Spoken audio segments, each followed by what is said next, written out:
حلیۃ الاولیاء ایک کتاب ہے، اس میں ہمارے جو سلف صالحین ہیں، جو بڑے ہی نیک بزرگ لوگ ہیں، جن کا تعلق، جن کا ریلیشن قرآن اور حدیث کے ساتھ بہت ہی زیادہ مضبوط ہوا کرتا تھا، جنہوں نے بڑی بڑی تفاسیر لکھی قرآن مجید کی، جنہوں نے احادیث کی کتابوں کے اوپر شرح لکھی، وہ لوگ، ان کا تذکرہ اس میں لکھا جاتا ہے، ان کے بارے میں بیان کیا جاتا ہے کہ ہمارے سلف صالحین وہ لوگ تھے کہ رمضان المبارک کی آمد سے پہلے وہ اللہ تعالیٰ سے دعائیں کیا کرتے تھے، اللہ کے سامنے گڑ گڑاتے تھے، روتے تھے کہ اللہ ہمیں رمضان المبارک کا مہینہ نصیب فرما دینا، ہمیں پہلے موت نہ عطا کرنا، رمضان المبارک کا مہینہ ہمیں عطا کر دینا۔ پھر جب رمضان المبارک کا مہینہ ان کی زندگیوں میں آ جاتا، ان کی زندگیوں میں ان کے اوپر سایہ فگن ہو جاتا، پھر وہ رمضان المبارک کے مہینے میں اپنی کمر کو کس کے اللہ کی عبادت کیا کرتے۔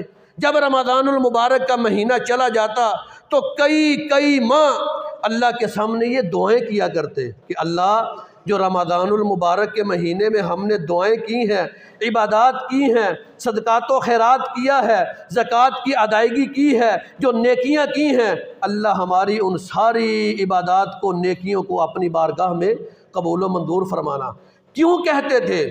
کیونکہ ان کو پتہ ہے کہ رمضان المبارک کے مہینے میں انسان کی جانے والی ایک نیکی اللہ اس کو 1 سے 10، 10 سے 70، 70 سے 700 گنا یا اس سے بھی زیادہ، جتنا اللہ چاہتا ہے اس نیکی کو بڑھا چڑھا کے نامہ اعمال میں نیکیاں لکھ دیتا ہے۔ وہ غفور الرحیم ہے، وہ قہار جبار ہے، اس کو کون پوچھنے والا ہے؟ کوئی ہے اس کو پوچھنے والا؟ وہ جس وقت چاہے، جب چاہے، جتنا مرضی کسی کے نامہ اعمال میں لکھ سکتا ہے، کسی کے نامہ اعمال میں سے نکال سکتا ہے، لیکن یہ مواقع یہ اللہ نے انسان کو میسر کیے ہیں۔ کس لیے میسر کیے ہیں؟ کہ یہ رمضان المبارک کی عظمت کو جانے، رمضان المبارک کی عظمت کا ادراک کر لیں کہ یہ رمضان المبارک کا مہینہ کوئی عام مہینہ نہیں، یہ خاص الخاص مہینہ ہے، اور اس خاص الخاص مہینے میں ہم نے دنیا کی محبت کو ترک کر کے اپنے دل کے اندر صرف اللہ کی محبت کو پیدا کرنا ہے، اور کوشش کرنی ہے اپنی زندگی کے پورے سال کے 12 مہینے، 11 مہینے ہم لوگ رزق کی تگ و دو میں لگے رہتے ہیں۔ اگر ایک مہینہ اللہ کو راضی کرنے میں لگا دے تو کیا یہ کم ہمارے لیے سودا ہوگا؟ اللہ تو انسان کو بخشنا چاہتا ہے، اللہ کا یہ ارادہ ہے۔ اللہ کہتے ہیں کہ میری رحمت کے 100 درجے ہیں، ایک درجہ رحمت کا وہ میں نے دنیا کے اوپر نازل کیا ہے، 99 درجے رحمت کے میں نے اپنے پاس رکھے ہیں۔ اللہ تو چاہتا ہے کہ یہ دنیا کے اوپر میں نے لوگوں کو، مسلمانوں کو بھیجا ہے، مبعوث کیا ہے، یہ لوگ اپنے آپ کو گناہوں سے نکلوا لیں، یہ لوگ جہنم سے آزادی حاصل کر لیں، لیکن صرف تھوڑی سی تگ و دو، تھوڑی سی محنت، تھوڑی سی کوشش کے ساتھ ہم لوگ جنت کے راہی بن سکتے ہیں، اپنی نیکیوں کا پہاڑ بنا سکتے ہیں۔ لیکن کرنا کس نے ہے؟ میں نے اور آپ نے۔ کرنا کس نے ہے؟ میں نے اور آپ نے۔ بھائی یہ مہینہ پتہ نہیں اس کے بعد ہماری زندگیوں میں آئے گا یا نہیں آئے گا۔ بڑے لوگ ایسے ہوں گے جو پچھلے سال ہمارے ساتھ یہاں پر موجود ہوں گے، اس رمضان المبارک کے مہینے میں اللہ نے ان کو اس کی عظمت کا ادراک کرنے کا موقع فراہم نہیں کیا، وہ پہلے ہی فوت ہو چکے۔ اگر ہماری زندگی میں آ رہا ہے تو اس نعمت کا شکریہ ادا کیجئے، اللہ کا شکریہ ادا کیجئے کہ اللہ تو یہ خاص الخاص مہینہ مجھے عطا کرنے جا رہا ہے۔ تو اس کی عظمت کا ادراک یہ پہلا پوائنٹ ہے۔ اس کے بعد اپنی نیتوں کو خالص کر لیجئے، نیت بیس ہے۔ اللہ تعالیٰ قرآن مجید فرقان حمید میں ارشاد فرماتے ہیں وَمَا أُمِرُوا إِلَّا لِيَعْبُدُوا اللَّهَ مُخْلِصِينَ لَهُ الدِّينَ، مجھے تو یہی حکم دیا گیا ہے کہ میں اخلاص کے ساتھ اللہ کی عبادت کروں۔ اب اخلاص کیا ہے؟ اپنی نیت کو خالص کرنا۔ نیت کیا ہے؟ کہ اللہ تیرے سوا کوئی بھی معبود برحق نہیں، صرف تو ہی عبادت کے لائق ہے، تیرے سوا کوئی بھی عبادت کے لائق، محور اور مستحق ہے ہی نہیں۔ اس چیز کو خالص کر لینا، ہمیں اس بات کا حکم دیا گیا۔ جب نیتوں کو خالص کریں گے تو پھر میری نیکی قابل قبول ہوگی۔ نیتوں کو خالص نہیں کروں گا تو پھر ہو سکتا ہے اللہ میری نیتوں کو، میرے اعمال کو اپنی بارگاہ میں قبول و منظور ہی نہ کرے۔ اس کے بعد اپنے دلوں کو صاف کیجئے۔ یہ میں سارے پوائنٹ وائز اس لیے آپ کو باتیں بتا رہا ہوں کہ آپ لوگ دنیا کی زندگی کو ذرا تھوڑا سا ٹٹولیے۔ اگر کسی کے اوپر پرچہ ہو جاتا ہے، کیا وہ پہلے دن ہی جا کے پولیس والوں کے پاس چلا جائے، کہے گا اس کو ختم کرے؟ اسے عدالت میں جانا پڑے گا، پروسیجر اڈاپٹ کرنا پڑے گا۔ وہ کیا کرے گا؟ بیل رکھے گا، بیل رکھنے کے بعد دوبارہ واپس آئے گا، شامل تفتیش ہوگا، تفتیش کے بعد اسے پتہ چلے گا کہ کیا یہ بات صحیح ہے کیا غلط ہے، اس کے بعد یہ سارا معاملہ ہوگا۔ تو یہ ترتیب اگر دنیا کے کاموں میں ہم رکھتے ہیں کہ تو نیکی کے کاموں میں ہم ترتیب کیوں نہیں رکھتے؟ سب سے پہلے اس کی عظمت کا ادراک، اس کے بعد اپنی نیت کو صاف کرنا، تیسرے نمبر پہ اپنے دلوں کو بھی صاف کرنا، اپنے دلوں کو بھی صاف کرنا۔ رسول اللہ صلی اللہ علیہ وآلہ وسلم نے فرمایا الا وان فی الجسد مضغہ، خبردار انسان کے جسم کے اندر ایک گوشت کا لوتھڑا ہے، گوشت کا لوتھڑا ہے۔ وان الجسد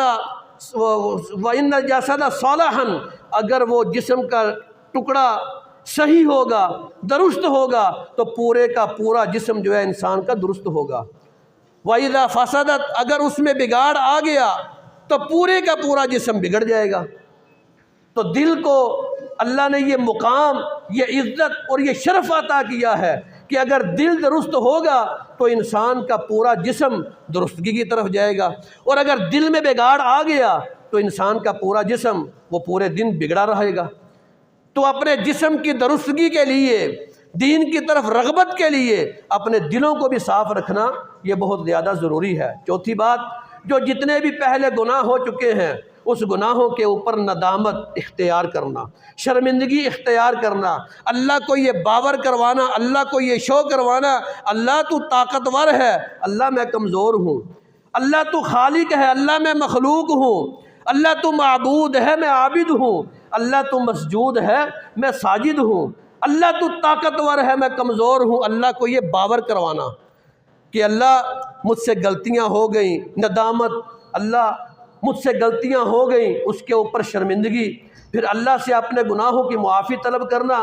فرمان الہی ہے قل یا عبادی الذین اسرفوا علی انفسہم لا تقنطوا من رحمت اللہ۔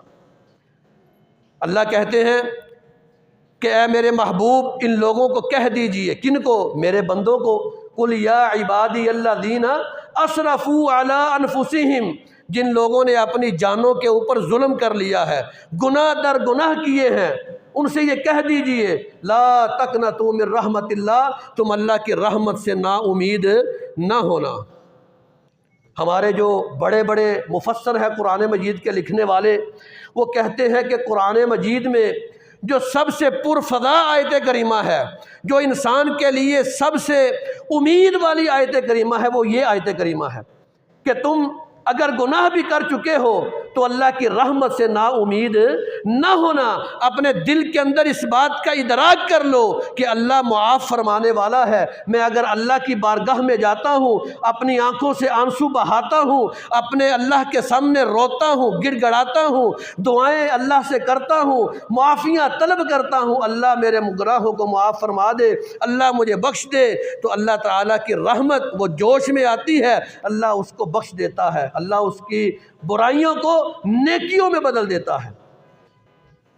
تو یہ ادراک کر لینا کہ جو پہلے گناہ ہو چکے ہیں ان گناہوں کی معافی طلب کر لینا۔ اور اس کے بعد یہ جو ہم پورا مہینہ سوشل میڈیا کے اوپر لگاتے ہیں، یہ میں آج کے دور کی بات کر رہا ہوں، جیسے ہی رمضان المبارک کا مہینہ آتا ہے ہم نیٹ کے اوپر بیٹھ کے اور یہ رمضان المبارک کی ٹرانسمیشنز جو بیان کی جاتی ہیں ان کو ہم لوگ سنتے ہیں۔ اس کے بارے میں میرا ایک سوال ہے، میں اکثر یہ لوگوں کو کہتا ہوں کہ یہ جو میڈیا کے اوپر، یہ جو ٹی وی کے اوپر اینکرز بیٹھ کے لوگوں کو دین بتلا رہے ہوتے ہیں، کیا ان سے دین لینا چاہیے؟